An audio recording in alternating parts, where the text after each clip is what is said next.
अरे दोस्तों, बहुत-बहुत स्वागत है आपका अपने चैनल यूजीसी नेट साहित्य दर्पण में। तो फ्रेंड्स, जैसा कि आपको पता है कि हम इस चैनल के माध्यम से NTA NET, JRF, SET, TGT, PGT, KVS, NVS, D SSB और एकलव्य आवासीय विद्यालय की तैयारी कर रहे हैं, ठीक है? तो बहुत बार कमेंट आए हैं ऐसे कि मैम जैसे कमेंट आते हैं कि मेरे पास दृष्टि पब्लिकेशन है, मेरे पास सरस्वती पांडे की पुस्तक है और कुछ पुस्तकों का आप ज़िक्र करते हैं और आपने कहा कि उसके पीछे यानी दृष्टि की बात करूँ, तो दृष्टि पब्लिकेशन के पीछे जैसे ही लेसन खत्म होता है, लेसन के पीछे कुछ क्वेश्चन दिए गए हैं, पीवाईक्यू दिए गए हैं, तो क्या उनको करने मात्र से एग्ज़ाम क्वालीफाई हो जाएगा? पहला सवाल ये हुआ। दूसरा है कि कुछ मित्र कहते हैं कि मैम जब हम मॉक टेस्ट करते हैं, तो हमारे 60 से 70 यानी 60 50 से 60 या 65% ही 65 या 60 प्रश्न ही सही होते हैं 100 में से। ये सवाल हुआ। आपको बता दूँ फ्रेंड्स, परीक्षा जो शब्द है ना, परीक्षा से हमें डर क्यों लगता है ना? क्योंकि यहाँ पर जो प्रश्न आते हैं वो दूसरे की इच्छा अनुसार आते हैं। हमारी इच्छा से प्रश्न आएँगे नहीं कि हमने इच्छा जताई कि ये प्रश्न आ जाए, इकाई से 1 से ये प्रश्न आए, इकाई 2 से ये प्रश्न आ जाएँ, है ना? तो हमारे इच्छा पर प्रश्न आएँगे नहीं। डर हमें लगता है क्योंकि दूसरे की इच्छा या दूसरे के बनाए गए प्रश्न पर हमें अपना भविष्य खड़ा करना है ना? सही कह रही ना कि हमारा जो भविष्य खड़ा होगा कहाँ दूसरे जो प्रश्न बनाकर देंगे ना उस पर खड़ा होगा। बाकी हम मेहनत कर रहे हैं और मेहनत करते जा रहे हैं। हमारे अंदर एक आईना दिखाने का काम हमारे पास है, प्रीवियस ईयर क्वेश्चन, और वहाँ से हम करते हैं अपने आप को सँभालते हैं, निखारते हैं कि इस तरह के प्रश्न हम सॉल्व करेंगे, तो हो सकता है इस पैटर्न के प्रश्न और आ जाएँ या कुछ ऐसे प्रश्न आ जाएँ। मैं आपको बता दूँ, डाउट में नहीं रहना है। आप ये मानकर ना चलें कि कठिन प्रश्न होंगे। किताब से ही सब कुछ आएगा। बस किताब को इतना बेहतर अध्ययन कर लीजिए कि आपको खुद न ये शंका आपके अंदर खुद ना रहे। फ्रेंड्स, मैं आपको बता दूँ, कोई आपको इतना मतलब अच्छे से नहीं कह सकता कि ये प्रश्न आएगा, इसको करो। सभी कहेंगे कि लगभग ये प्रश्न आने के चांस हैं क्योंकि ये प्रश्न फेमस हैं, ये प्रसिद्ध हैं, ये कवि लेखक सभी प्रसिद्ध हैं, ये पहले आए हुए हैं, तो आने की संभावना है और वही मैं भी कहती हूँ। और मैं अक्सर अपने अनुभव शेयर करती रहती हूँ कि फ्रेंड इस तरह मैंने तैयारी की है ना? और दूसरी बात मैं आपको कह दूँ, आपकी तैयारी कितनी बेहतर है, आपसे बेहतर कोई नहीं जानता। और आप इसको कितना बेहतर कर सकते हैं, आप जब तक मॉक टेस्ट नहीं करेंगे तो आपको खुद भी पता नहीं चलेगा। आपको लगता है कि आपने अच्छा तैयार कर लिया, आपने 2 बार एग्ज़ाम दिया तो आपको लगेगा कि नहीं मेरी अच्छी तैयारी है, या आपको ये लगेगा कि हर टॉपिक आपका बेहतर तैयार है। पर जब आप टॉपिक पढ़ते हैं तो उसको आप जब तक पीवाईक्यू या मॉक टेस्ट नहीं करेंगे उसका, तो कहीं न कहीं अभी आप संशय में हैं फ्रेंड्स। सफलता से कहीं न कहीं आप दूर बैठे हैं, है ना? तो मैं ये बताना चाह रही थी कि आप करें यूँ कि जो भी आपके अंदर डाउट हैं, छोटे-मोटे, उनको आप पीवाईक्यू करके सॉल्व करें।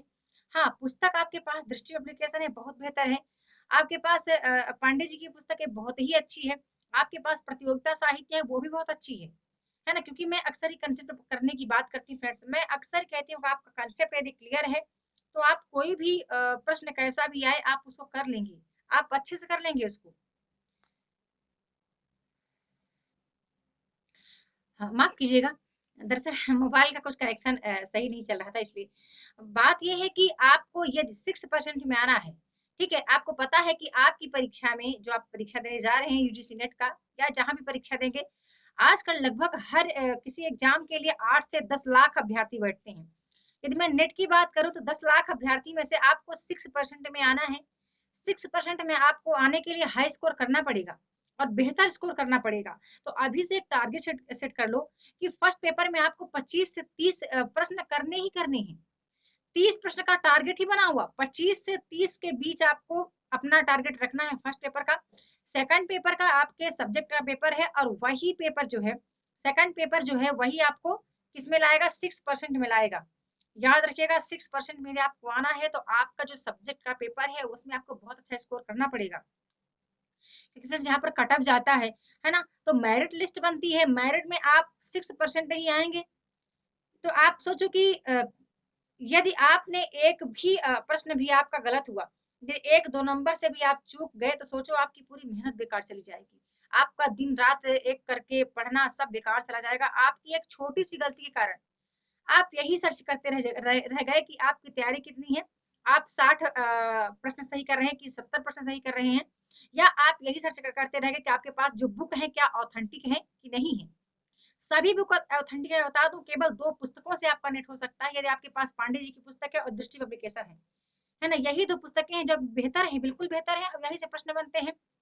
अभी तक का जो मेरा अनुभव है बता दूं, पांडे जी की पुस्तक से अभी तक का जो अनुभव है, मैंने जितना पीवाईक्यू सॉल्व किया, जो अभी मैं तैयारी कर ही रही हूँ, कुछ ऐसे प्रश्न हैं तो मैं तब भी मैं दृष्टि पब्लिकेशन का सहारा लेती हूँ। बहुत अच्छा प्रश्न है वहां पर। पांडे जी के जो कथन है वो काफी कमाल के हैं, तो उन्हीं पुस्तकों का अध्ययन बार बार करिए, है ना। पुस्तकों के चक्कर में मत भागिए। पीवाईक्यू के लिए, मॉक टेस्ट के लिए मैंने अभी देखो सीरीज ही चला रखा है। मैं अक्सर ही कुछ बेहतर लाती हूँ और बताती भी हूँ आपको कि कौन कौन सा टॉपिक है जो इम्पोर्टेंट है, जहाँ से प्रश्न बनने के चांस हैं और आते भी हैं और आए हैं प्रश्न, है ना। एक बार आप टाइम निकाल करके, किसी दिन आप टाइम निकालें और चैनल का प्लेलिस्ट तैयार चेक करें, ठीक है। प्लेलिस्ट में जाएं, या तो 1000 प्रश्नोत्तरी को बढ़िया बखूबी एक लाइन से देखना स्टार्ट करिए, किसी कोई 1-2 दिन मतलब बैठ जाए 5-6-7 घंटे लेकर के, फास्ट करके देखिएगा, ठीक है। फास्ट देखना है, स्लो नहीं देखना है वीडियो को, कि एक वीडियो 30 मिनट का है तो आप 30 मिनट लगा दें। एक वीडियो को आप 10 या 15 मिनट में देख सकते हैं यूट्यूब पर फास्ट करके। आपको नहीं आता मुझे बता देना फास्ट वीडियो कैसे देखा जाता है, मैं उसके लिए एक वीडियो बना दूंगी, ठीक है। तो फास्ट करके फ्रेंड्स आप देख सकते हैं उसको, है ना। एक बात और कह दूं कि आप उसको देखें, वहां पर मैंने बहुत बारीकी से बताया है कि कौन कौन इंपॉर्टेंट है, कैसे प्रश्न बनते हैं, अगले एग्जाम में किस तरह का प्रश्न आ सकता है, मैंने ये भी जिक्र किया है ना। अभी जो प्रश्न बन रहा है, अभी जो मैं भेज रही हूँ डेली का, आदिकाल, भक्तिकाल, रीतिकाल, में इसको एक एक करके भेजती चली जाऊंगी, तो इस पर भी आपको अच्छे से नजर रखनी है, इन प्रश्नों पर रखनी है। इस प्रश्न से आपको टॉपिक समझ में आएगा कि कौन सा टॉपिक है इंपॉर्टेंट है, जहां से प्रश्न बन रहे हैं। तो चाहे आप केवल एकलव्य आवासीय विद्यालय दें, चाहे आप नेट दें, नेट के लिए तो है ही, नेट के लिए ही प्रश्न है सभी, क्योंकि नेट की किताब है मेरे पास, उसी से मैं प्रश्न बना रही हूँ। आपको पता है प्रश्न बनाने का स्रोत मेरे पास केवल दृष्टि एप्लीकेशन है, पांडे जी की पुस्तक ही है, कोई दूसरी पुस्तक मेरे पास इतनी ज्यादा है नहीं। जो पुस्तक है भी उनका सहारा मैं लेना नहीं चाहती, क्योंकि मैं जानती हूँ कि जो मेरे व्यूअर्स हैं उनके पास भी यही पुस्तकें हैं, तो वो भ्रमित ना हो, और आप यहीं से अपना काम आप निकालते जाएं और एग्जाम को क्वालिफाई करें। याद रखिएगा आपको 6% में आना है फ्रेंड्स, और 6% में आने के लिए यहीं पर आपके पास, में हिंदी की बात करूं तो हिंदी में कम से कम मान के चलो कि 25 से 30 हजार अभ्यर्थी बैठते हैं, और 30 हजार में केवल 2250 ही पास होंगे, और इन्हीं 2250 का कितना क्या होना है, जेआरएफ भी होना है, नेट भी होना है, ईडब्ल्यूएस वाले भी आएंगे, एसटी भी आएंगे, एससी भी आएंगे, मतलब इतने में ही 3000, 3,500-4,000 में सभी आ जाएंगे। अभ्यर्थी बैठेंगे कम से कम 25 से 30 हजार। एक बात और याद रखना, पिछले वर्ष कोरोना के चलते कुछ लोग एग्जाम नहीं दे पाए थे, क्योंकि उनके पास वाहन की सुविधा कम थी, वो नहीं दे पाए। इस बार वो भी एग्जाम में बैठेंगे, तो आप मान के चलो कि आपके मतलब थोड़ा सा डिफिकल्ट है ना। आप तभी आएंगे 6% में जब आप परफेक्ट हैं, खुद को आप कह सकें कि हाँ नहीं मेरी तैयारी बेहतर है, खुद को कर सकें। अच्छा हाँ, आप कहते हैं आप मॉक टेस्ट करते हैं, मेरे समझ में नहीं आता, तैयारी भी अच्छी है, मॉक टेस्ट लगाते हैं तो 100 में से 60 या 70% सही होते हैं। सोचिए तैयारी बेहतर होगी तो कम से कम आप 80 तक तो जाओ, 100 में 80 करो, ठीक है। 100 में 100% फ्रेंड्स कोई नहीं पढ़ता, लेकिन 100 में जो 80% पढ़ रहा है ना, वो 80% आपका बिल्कुल तैयार होना चाहिए। इस यदि 100 नहीं तैयार कर सकते तो 80 करो फ्रेंड्स, 80 को बिल्कुल बेहतर तैयार कर लो, ठीक है। और डरना नहीं है, मैं बार बार कहती हूँ कि बेझिझक होकर तैयारी करो। देखो अभी थोड़ा सा मेहनत करना पड़ेगा फ्रेंड्स, मेहनत करोगे तभी सब कुछ होगा। अब मैं ये नहीं कहती कि आप घर का काम काज छोड़ दो, थोड़ा बहुत मतलब सहानुभूति बनाकर रखो, घर के सदस्यों को थोड़ा मिला पटा कर रखो कि सब आपका छोटा मोटा काम करने के लिए तैयार हो जाए, और आपको पढ़ने के लिए अच्छा टाइम मिल जाए।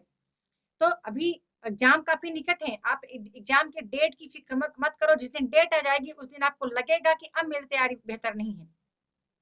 अभी तो आपको ये लग रहा है कि एग्जाम की डेट ही नहीं आ रही है, तो क्या तैयारी करके रखें। आप कहीं ना कहीं लेजी बनते जा रहे हो, आलसी बनते जा रहे हो, आपका जो डेली का रूटीन है वो कहीं ना कहीं डगमगा गया है। तो मैं इसलिए कह रही हूँ कि आप एग्जाम के डेट की तैयारी ना करो। आपको पता है डी प्लस एस बी के एग्जाम की डेट आ चुकी है, यूपी पीजीटी के एग्जाम अभी कितने निकट हैं, अब पता नहीं कैसे हमारे मित्र तैयारी कर रहे हैं, मैं नहीं जानती। बस इतना ही कहना चाहूंगी, मॉक टेस्ट जरूर लगाएं।